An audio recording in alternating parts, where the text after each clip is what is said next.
the debates that went into it. Also for underlining the point that we can't work with conceptual ready-mades that are in effect created somewhere else for another situation, and these have to be responsive to our particular cultural and political urgencies. It's in that spirit that I might just ask each of you a question, or forms of the same question, and then open it up to yes indeed, our colleagues in the audience. I just want to go back to two moments earlier in this series of talks and panels that we've had, the Itinerant Institute. I noticed that when Hartwig Fischer, who's the director of the British Museum, and Neil McGregor, when each of them made a presentation about India and the world and their own sense of what a museum was, it's incredible that they both use terms like a space of communion, a pause, a moment away from the flux of normal life. And I was just struck by how, in a strange way, theological this understanding was. The idea of a museum almost as a sacred space.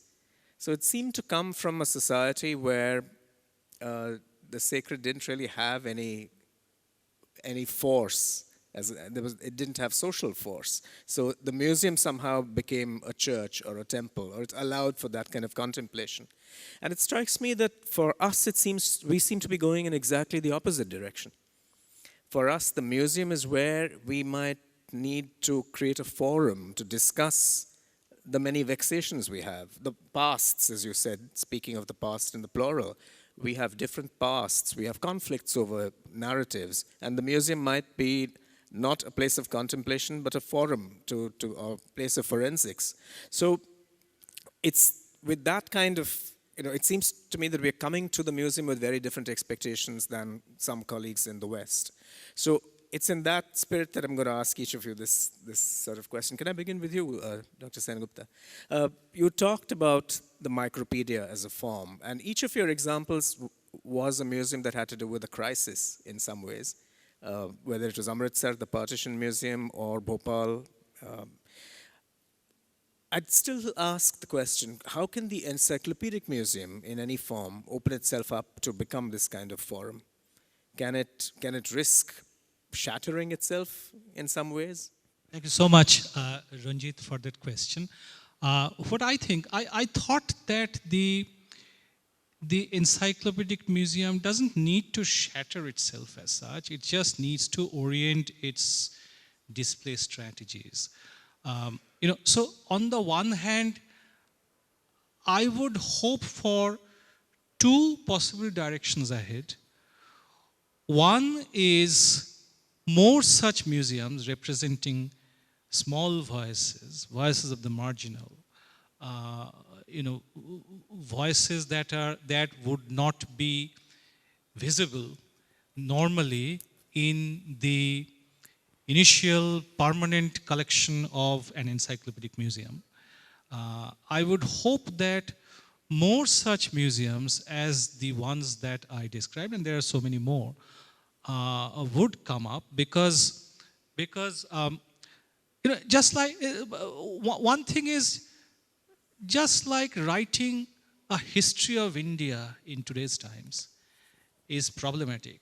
And I had the opportunity of sitting in a review committee of NCERT textbooks, and my stunning experience was literally at least a couple of thousands of petitions which we had from the broad spectrum of the Indian political and social scenario, from MPs and MLAs to caste leaders to individuals, authors, critics, chief ministers, all sending very irate, very angry memos to the NCERT saying that particular line or two about that particular community in this textbook misrepresents the community and it should be changed to this. And eventually we had a very, the problem of how to accommodate. So I was stunned to realize the sheer aspiration of this pluralist India to find a representation, not in the world of academia, but in school textbooks. And then I realized how obviously you accommodated some and you rejected some others, and there was a mandate also, and you try to grapple with that mandate. And then I realized that how do you, and there must be many other voices or aspirations which were not articulated in that forum because the petitions never came. So I thought it would be how difficult it would be to write a history of India in these circumstances which would be acceptable to all these small voices and the marginal and so on and so forth. So I think, therefore, that there are two ways ahead. One is for the encyclopedic museums to either collaborate with the small museums and display their collections and do special exhibitions on them. And also for themselves, not to shatter themselves, but we have these two books, both of which have been mentioned today. One is Neil MacGregor's History of the World in 100 Objects. Now, obviously, MacGregor's book changed our perceptions because you can only tell the history of any country in 100 objects if those stories tell of interconnections and the traffic of ideas and commerce and so on and so forth. So and also James Kuno, who makes a case for encyclopedic museum as a space for reflection. So I would like, and I wish I am not in charge of an encyclopedic museum. Even the museums like CSMVS or Indian Museum are not encyclopedic in this sense. CSMVS has European paintings. Indian Museum has, not insubstantial collections of the art of Australia Pacific and Native Americans, but very few people actually know about them. So these are not encyclopedic museums in that sense, even in terms of India. Okay, so I would really, as an outsider, like these large museums to reorient their strategies and tell the stories of their objects in ways that would help us to learn that the real history is not about Western civilization. Even in the post-colonial West, courses have moved on from Western civilization to the history of the world. What does the history of the world really means and that is exactly, it was very interesting that the initial comments that Sabyasachi raised about the concept note of the exhibition had almost a flavor of nationalism, but it was a completely different kind of nationalism which was at home with the world. So that is the immersive didactics that I would like the big museums to adopt. To reorientation and more collaboration with the voices of the small, which I think will be a trend in the future, and to tell stories which will give its visitors an opportunity to reflect on stories which are different from the stories that we have always taken for granted as certitudes. That's what I think. Thank you. I'm going to take the trope of voice, or many voices, to you, Dr. Purohit. One of the sort of ground notes of your presentation was alienation, the ways in which a museum or a certain structure of museum experience can alienate the visitor. Could I ask if you've had occasion to think about the stories that your audience brings to your museum? How would you grapple with the question of this increasingly diverse and unpredictable audience? And how would you reach out to and engage with it? I would always prefer, again, I would like to quote what Kuno has written about it, that you should allow the audience to interpret the artifacts. You should not force upon them to interpret. Because very often we interpret a particular narrative which suits to us, may not be I mean, the audience may not be interested in our interpretations. This is number one. Number two, the museums should be audience centric. Only then it is possible when the audience are responsive. Otherwise, the museum has got no other way other than displaying and narrating their story on their own. But you didn't, again, I will agree with Jayanta, he told that we will have to have some kind of orientations because these are quite new kind of experiments which over a period of time, even the exhibitions which we are putting up, and not the kind which we are used to. And again, going back to his question on the two museums which you have asked about, the Bhopal Museum on the Bhopal tragedy, and because both the issues and both the museums are set up by private organizations. It is not by government organizations. So the government has its own mandate. And every museum, like Indian Museum, has its own mandate. And we signed an MOU with Ministry of Culture that these are the programs and events which we are going to do to complete in a particular year. So the government doesn't say that you do not organize this thing, and it all depends on the curator or the director to organize them. But the people voice should always be supported because we are living in a democratic country. Every voice, every audience interest should be taken care of because he who visits a museum pays 20 rupees to visit. So you cannot simply ignore them. And to make it more inclusive, their interests to be taken care of. And suppose if some audience are interested to have a particular kind of exhibition where these voices are to be heard or disseminated, you have to program and organize an exhibition, and I'm completely in support of that. Because we are in a democratic society, and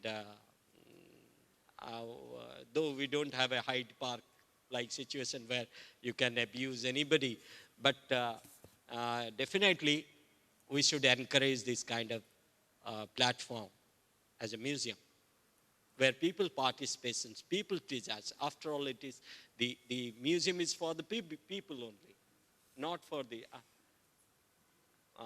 the elitist or a special kind of audience.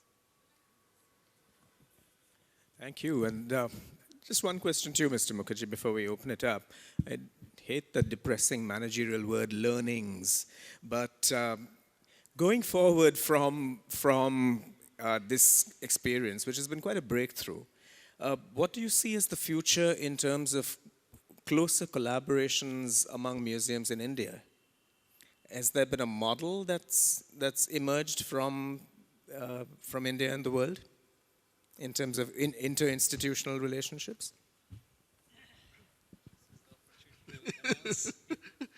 No, only thing I can say, things are changing. Things are changing. We are changing. Society is changing.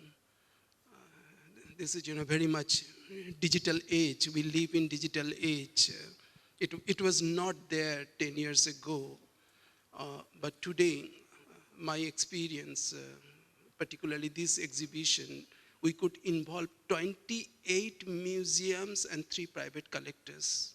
For the first time, again, I say that in the history of museum movement, 200 years old is museum movement, that so many museums coming together and sharing their collection. It never happened before. And that too, museum like us, not supported by the government.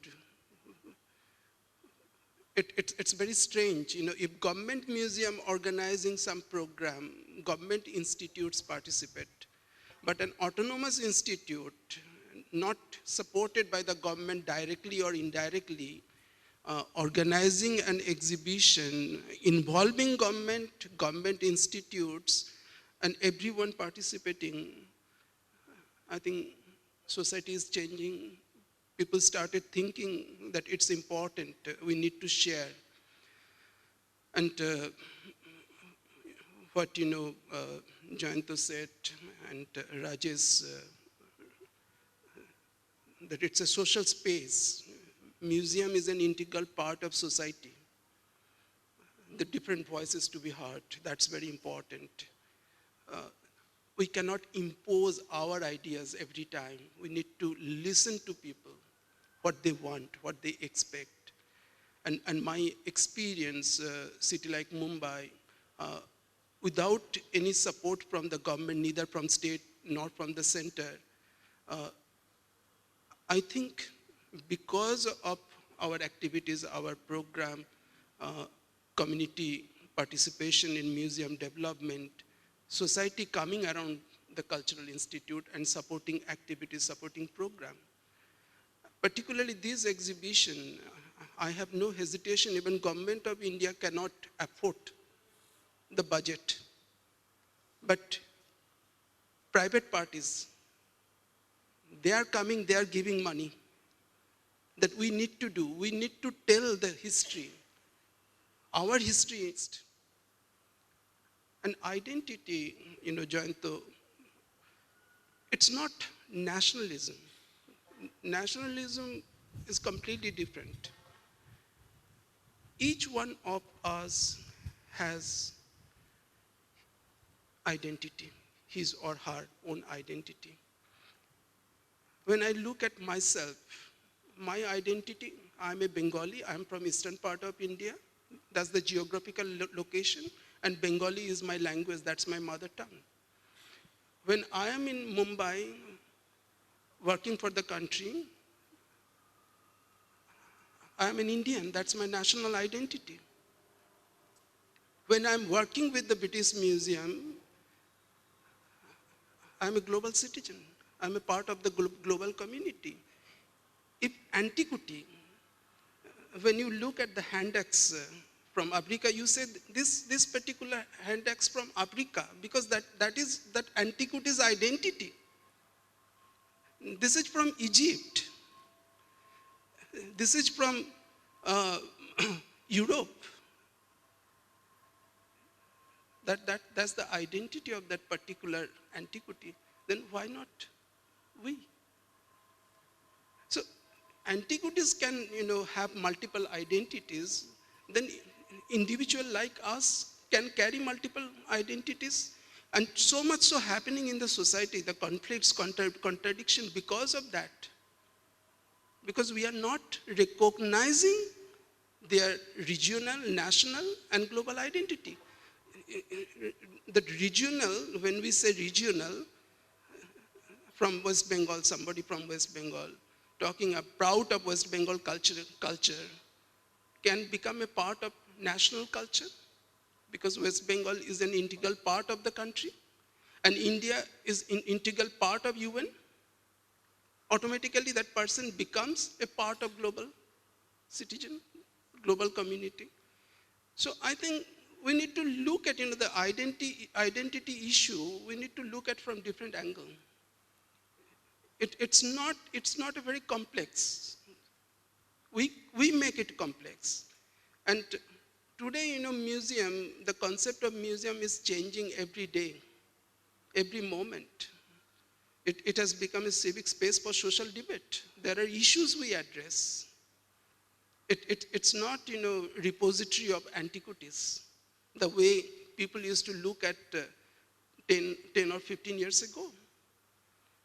It has to be creative, innovative, to remain relevant in a changing society. If you are not relevant, society will reject you. So that's the challenge before us, that how we make us relevant in today's society. That's the challenge. Thank you so much. And if there are questions, is there a mic that can travel, or?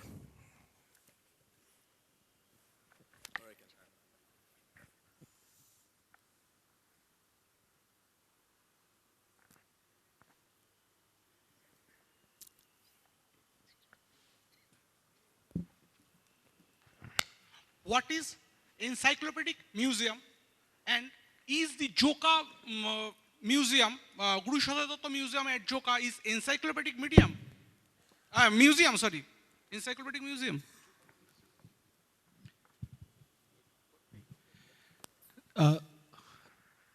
An encyclopedic museum is simply a museum which has a collection of objects that are from different cultures, from different civilizations, which is, which is broadly in the nature of an encyclopedia, which is a compendium of available knowledge on multiple things. So an encyclopedic museum, as distinct from a specialized museum, like, for example, an archaeological surveys site museum, maybe in Sarnath or anywhere, which is a specialized museum displaying archaeological objects excavated from that particular site. Unlike that, an encyclopedic museum will have a conglomeration of objects collected over time from different cultures, which will give you a sense of the culture of the world.